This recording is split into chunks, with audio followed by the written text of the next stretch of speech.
So I'm going to be talking about the challenges of getting marine conservation stories onto our TV screens. We have the potential of reaching millions of people, but how do we go about doing it? Now, as a diver, it's an absolute dream job to be asked to work underwater, bringing stories that most people won't ever see for themselves onto our TV screens.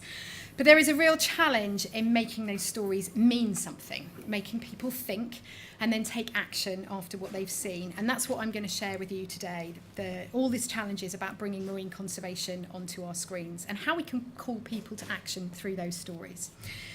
I was very lucky to be chosen as one of the original presenters on the BBC Coast series. I think we all were. We were all virtual unknowns when we started. This is the original lineup, and I'm the really, really short one. But it's definitely Coast that I owe my career to, especially as I grew up in landlocked Buckinghamshire.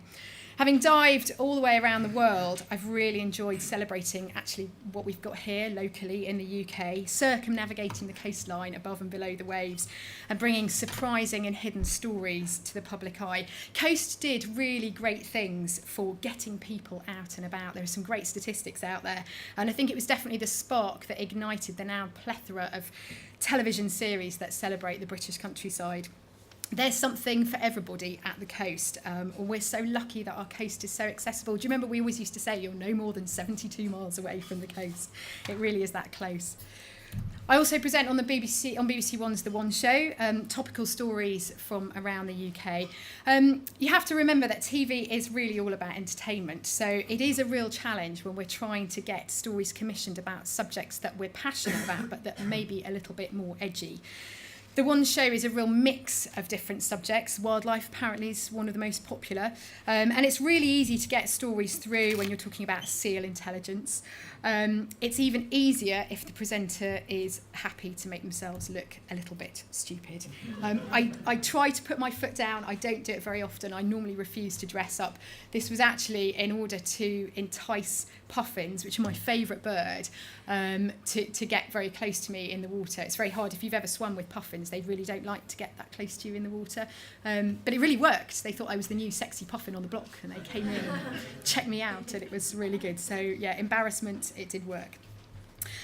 But silliness aside, it's much more of a challenge to a 7 o'clock audience when you want to get a message across about conservation, whether it be marine pollution or climate change, habitat destruction. People don't like seeing seals being shot or whales being stranded on a beach while they're eating their tea. It's taken a lot of persuasion and a great deal of creative thought to get some of the messages across.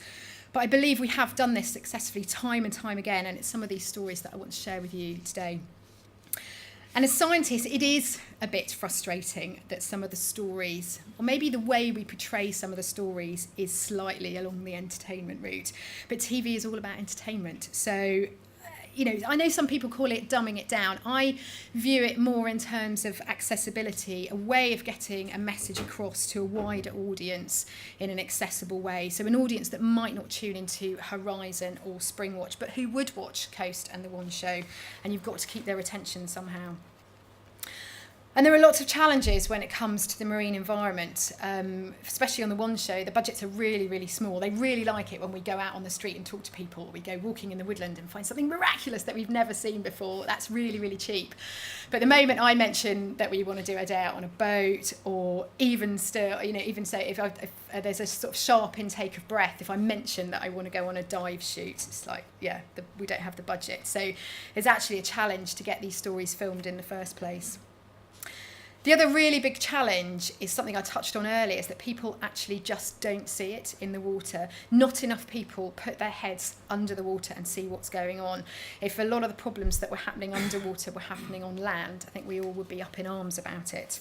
But people do stand on a beach and look out and see an expanse of what seems fairly clear water. What's the problem?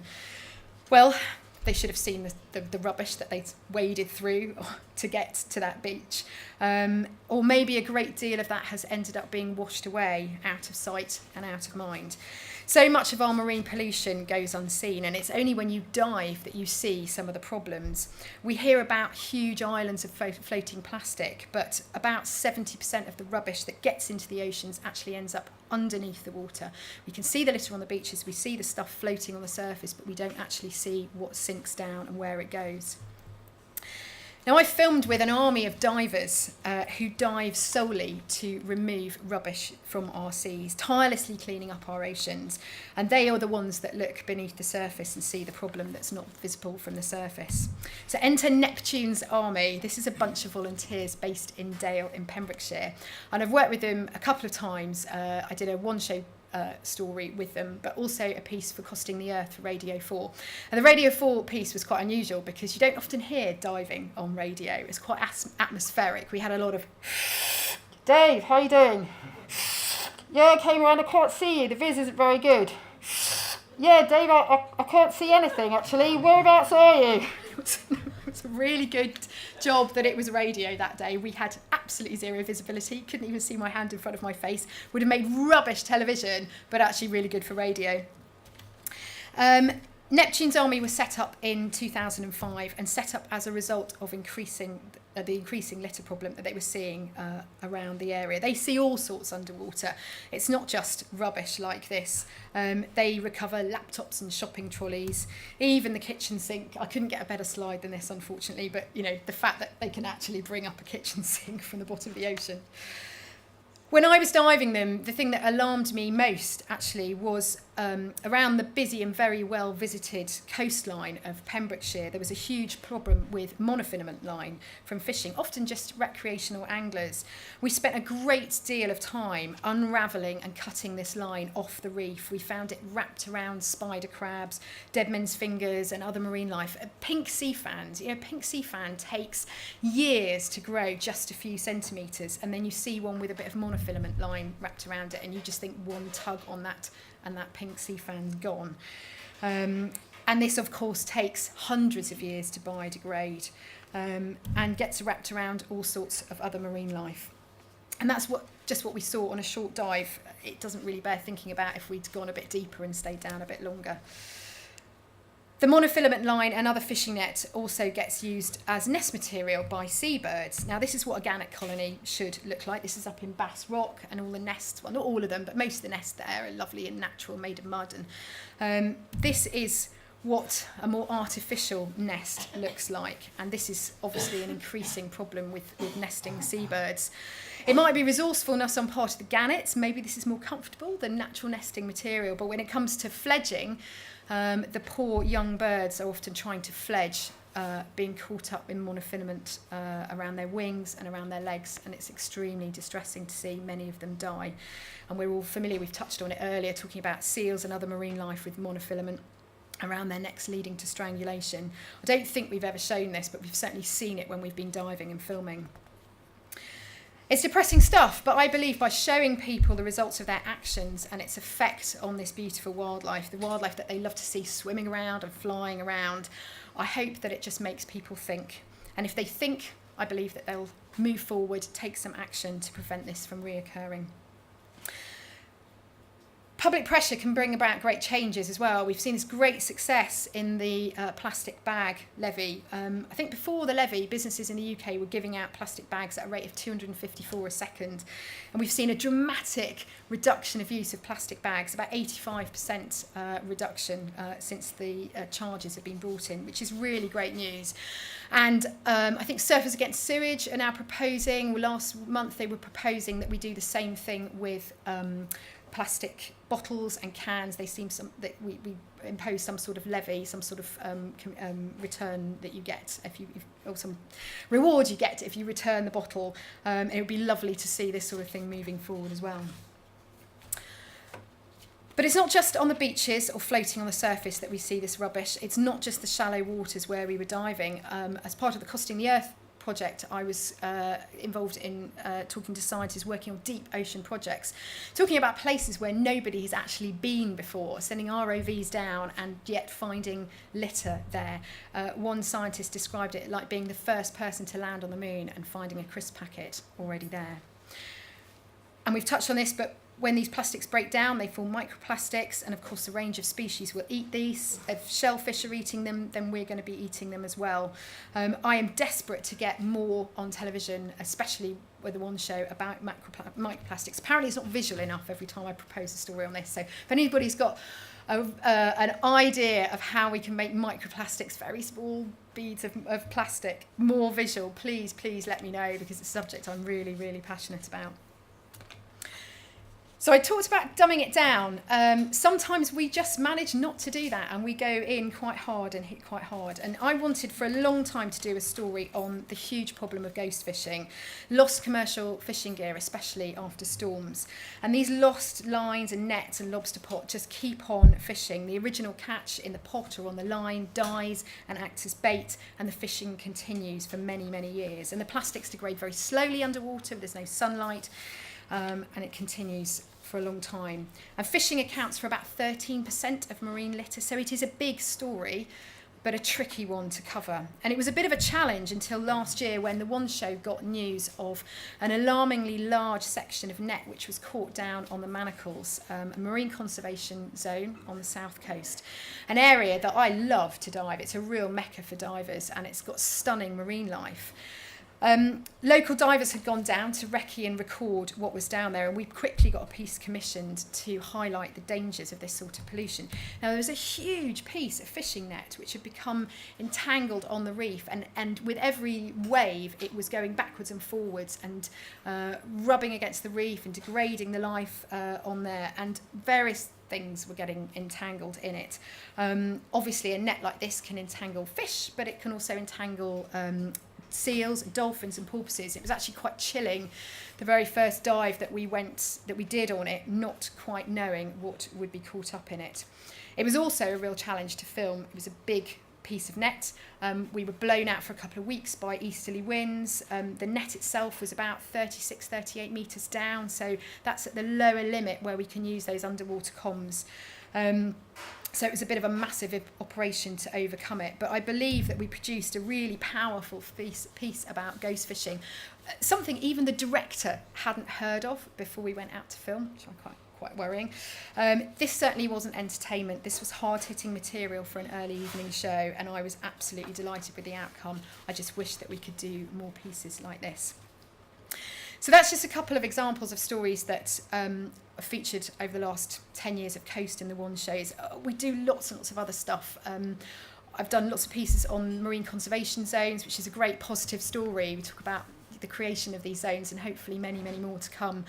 I also filmed recently on the 50th anniversary of the Torrey Canyon disaster. Now, this is the worst environmental disaster we've ever had in British history. 100,000 tonnes of crude oil spilt, and the clean-up operation afterwards was so alarming. Speaking to people who had no experience and no idea really of what to do, given carte blanche to order up as much detergent as they thought fit and spray it all over the beaches. Thankfully, we've learnt huge lessons since then. I've also just done, for about the fourth time, I think, a piece on seahorses down in Studland Bay. There's a big debate, or big argument going on down there, big battle between boat owners and conservationists, people who want to keep the place as it's always been and people who want to move on forward. So it's a real challenge, but we do get these messages across bit by bit. I consider myself very lucky that my day job doesn't just finish when the camera's turned off. Being on screen allows me to work in a lot of other ways off screen, getting the message across in different ways. And my connections with the marine environment through filming have led me to sort of dabbling my toe a little bit in the world of marine conservation. And I'm delighted to be involved in a whole host of campaigns, one of which linked me and Natalie last year in Bristol. Now, I mentioned earlier that Bristol was the 2015 European Green Capital, and I was at the opening of one of the most talked about exhibits of the year, which were the Bristol whales. These were life-size whales made from locally sourced willow. They've now got a permanent home in a brand new nature reserve just outside Clifton. But last year they were in pride of place right in the centre of Bristol. They were also surrounded by a sea made of 70,000 single-use plastic bottles.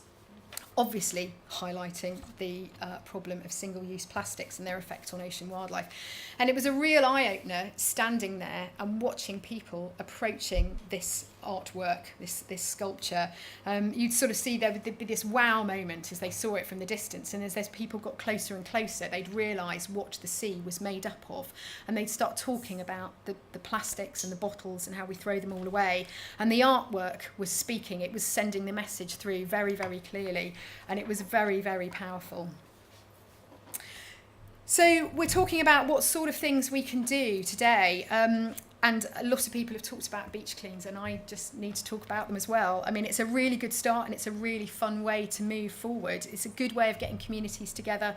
It's a real feel-good factor. And I know there's been national beach cleans last weekend, this weekend, going on all over the place. I've done lots of different beach cleans, and the things you find, it's great when the press turn up and you find a pair of pants on the beach or something like that. It's always really, really good. I think we need to get more big names, more big celebrities involved in the beach cleans, and just increase the profile.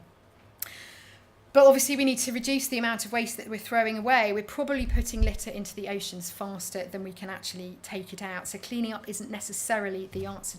We need to stop it getting into the oceans in the first place.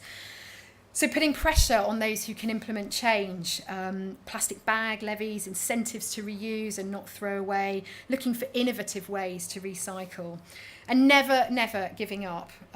I will keep on doing my bit. I will shout as loudly and as long as I possibly can on screen, and probably a bit louder off screen as well, and being encouraged by people who've been speaking in this room today. And be encouraged by our successes. When we see something good happening, when we see that we're moving forward, we need to shout aloud about it. People do care about our environment. People do want to protect our marine environment. Look at the marine conservation zones that are being created, and hopefully many more to come. We just need to keep on reminding people of how beautiful it is and how much cleaner waters support more and more wildlife. These are my two kids. They're complete water babies as well. My little boy at the back is actually going to be 8 next month, and he can then officially learn to scuba dive.